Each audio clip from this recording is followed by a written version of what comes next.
He wasn't born in power. He earned it. Crawled through piss-stained alleys and broken promises just to wear these tailored suits. My girls, they weren't just workers. They were soldiers, extensions of my will. I gave them names, clothes, protection. In return, they gave me loyalty or fear. Sometimes it was hard to tell the difference. The city moved when I snapped my fingers. I was the shadow behind every whispered deal, the name mothers told their sons never to cross. And I loved it. That kind of power, it's addictive, like fire in your veins. And the streets, they worshipped me like I was untouchable. But let me tell you something, no man's untouchable. It started with Ruby. She was my top earner, smart mouth, quick wit, knew how to play men like violins. But lately, she'd been slipping, disappearing for hours, talking back, asking questions like, when does this end? It ends when I say it ends. I didn't see it coming, not from her, not from someone I made, but she wasn't just straying, she was plotting, and when one cracks, others follow. Loyalty turns soft in the dark, especially when a new game shows up, promising freedom. Like, you don't fall from power, you get pushed. And the ones who push you, they're always the ones you let closest. Flashback, the come up. Before I was Prophet, I was just Malik.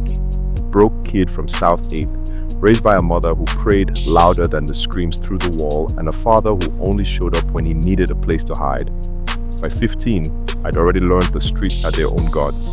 They didn't care about no church sermons or report cards. They worshipped power, presence, pressure. So I gave them all three.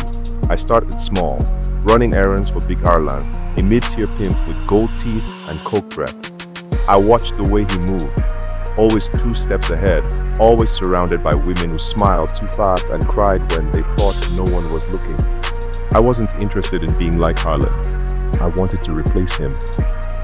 Lesson 1, the voice. You gotta talk different when you want people to follow you. So I learned how to drop my tone low, measured. Speak like everything I said was prophecy. That's where the name started. Yo, Prophet always knows what's next. They laughed at first, then they stopped laughing. I started picking up girls Harlan overlooked. The ones he said were too green, too damaged, but I saw value. I taught them to walk like queens and hustle like sharks. And when the money started coming in, they stayed, not for love, for respect. Lesson 2, image is power. I copped my first custom suit off a Boost. Navy blue, double-breasted, with shoulders so wide they made me look like I carried the city. Permed my hair slick, let it hang like I was in a 70s flick. Bold, beautiful, unbothered. People started looking twice. I stopped riding the bus and started pulling up in stolen whips, leased under dead names. My business grew, my legend grew faster. The fall of Harlan. It came to a head at Club Mirage, his turf. Harlan tried to flex in front of my girls, slapped one, real slick, like he forgot who I was. I didn't swing, I just leaned in and said, "You touch her again, I'll make sure nobody remembers your name." 3 weeks later, Harlan disappeared. No one ever proved anything. But the streets, they knew. That night, my phone blew up. Everyone wanted in. Girls, drivers, spotters. They knew who the new king was. From corner hustler to top pimp. By 26, I had women working 5 cities. My cars were clean. My money was laundered through legit fronts, nail salons, smoothie joints, a fake-ass church where the choir was nothing but girls in heels and secrets. Cops looked the other way. Politicians smiled when I entered the room. I wasn't just in the game, I was the game. And every time I looked in the mirror, I saw prophets staring back. They say every king has a turning point. Prophets came wrapped in silk robes and scripture. Back before the corner boys whispered his name with fear. Before the girls walked in sync to his command. Prophet sat in a church pew. Every Sunday, clean suit, head bowed, playing the part. But he wasn't praying, he was studying, watching how the pastor moved the crowd with nothing but rhythm in his voice and a gold-plated Bible. How people gave up their last dollar just to be told they were loved. Prophet saw the game in it, not the faith, not the salvation, not the hustle. The betrayal didn't start with the church, it started with the pastor himself. A man who once saved Prophet from the streets, only to throw him back when Prophet asked too many questions about where the donation money was really going. So Prophet made a choice. He bought out a tiny storefront chapel just outside the city limits, called it House of Divine Return. Real sermons? Maybe once a month. The rest of the time, it was a rotating door. Girls came in to pray and left with assignments. Money came in under blessings and went out through laundering. He wore the collar on Sundays, velvet suits the other 6 days. The pulpit became a stage, the collection plate a cash box. But the most dangerous part, people still believed in him. That was the betrayal.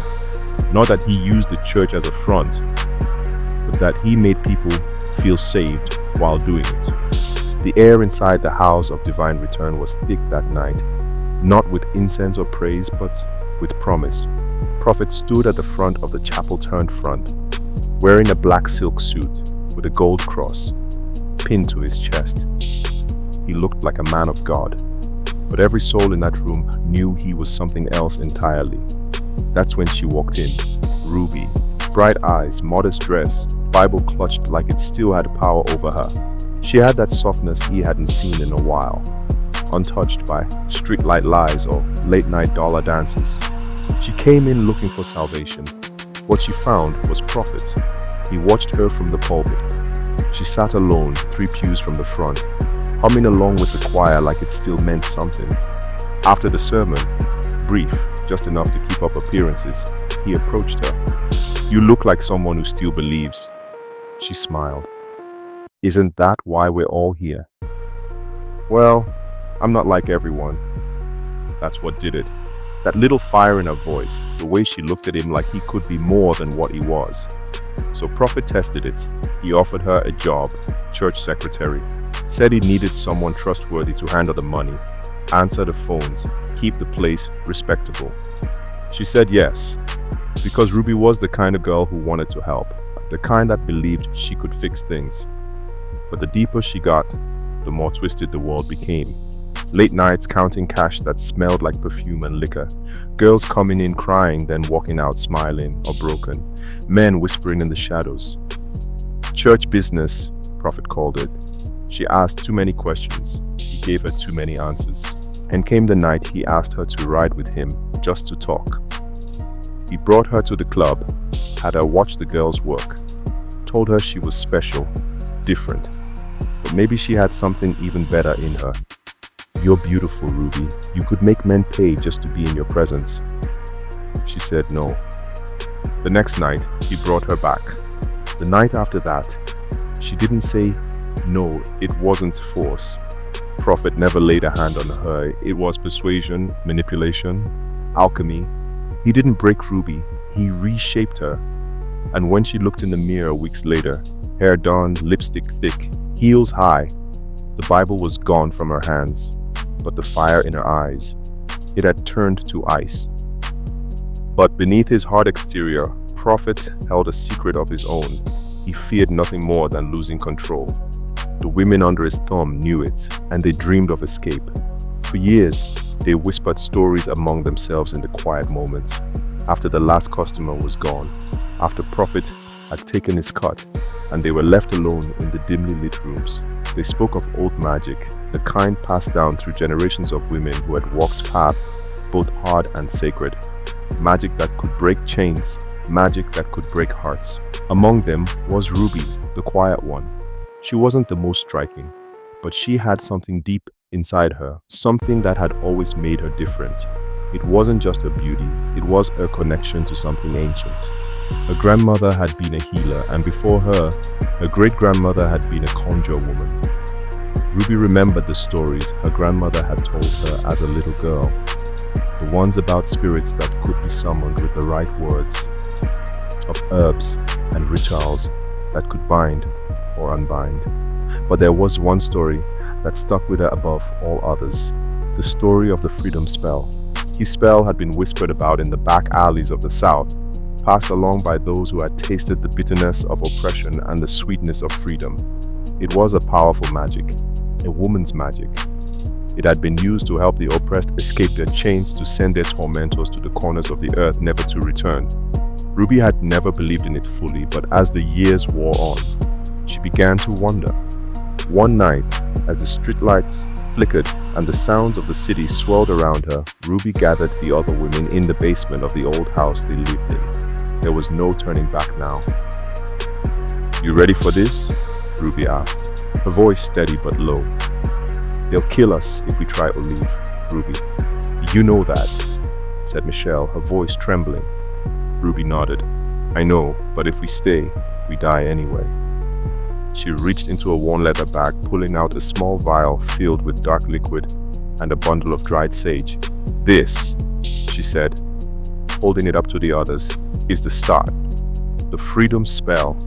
We call on the spirits of our ancestors, the women who fought before us. We summon the power of the earth, the wind, and the moon." The others exchanged uncertain glances, but none spoke against her. Ruby had always been the one who led, even when it was just through the quiet strength she carried. Tonight, they would follow her into something unknown. The ritual began under the pale light of the moon. They set up a circle of salt and candles, their flickering flames casting long shadows across the cracked concrete. Ruby spoke the words her grandmother had taught her, words in a language older than the city, older than prophet. She moved slowly, carefully, mixing the herbs and liquids with precision as the others watched, their hearts pounding in their chests. As Ruby's words grew louder, the air around them seemed to hum, and a cold wind swept through the room, stirring the candles. The scent of the herbs filled their nostrils, and for a moment, the world seemed to shift. Suddenly, the ground beneath their feet seemed to tremble. The shadows grew long, and a low whisper echoed through the room, the voice of a woman long gone. "Freedom comes at a cost," the voice warned as a figure began to materialize in the center of the circle. The women gasped, but Ruby stood firm. This was their moment. The figure was tall, dressed in tattered clothes that spoke of generations past. Her face was strong and unyielding, a mirror of Ruby's own. "You are ready?" the figure asked, her voice commanding. Ruby nodded. "We are." The figure extended her hand. "Then take what is yours. The path to freedom is open. But know this, it will cost you more than you expect." The wind howled, and the room darkened. The candles blew out, and the earth rumbled beneath their feet. Ruby reached out and took the figure's hand. The others followed, their hands shaking, but their resolve unwavering. As they stood there, eyes wide and hearts racing, the world around them began to shift. The basement was no longer their reality. They were no longer in the place where could find them. They were somewhere else, a world of moonlight and shadows where their past and future tangled together like threads in the wind.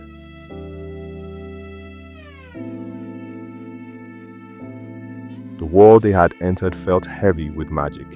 The ground beneath them was soft, like rich earth after rain, and strange trees twisted up toward a purple-black sky. It smelled of sweet grass and wood smoke. In the distance, they could hear drums, low, steady, calling to something deep inside them. The spirit woman turned, her eyes flashing like silver in the dark. "You cannot go back the same way you came," she said. "To break free, you must break him." Ruby swallowed hard. "How?" The woman pointed to a path that wound through the trees. "Each of you must face your fear, your pain. Only then can you bind him and walk free." Without another word, the spirit vanished into mist, leaving the women standing at the mouth of the path. They looked at one another, uncertain. But Ruby stepped forward, first. "Come on," she said. "Ain't no freedom without fight." One by one, they followed her. As they walked, each woman was pulled into her own trial.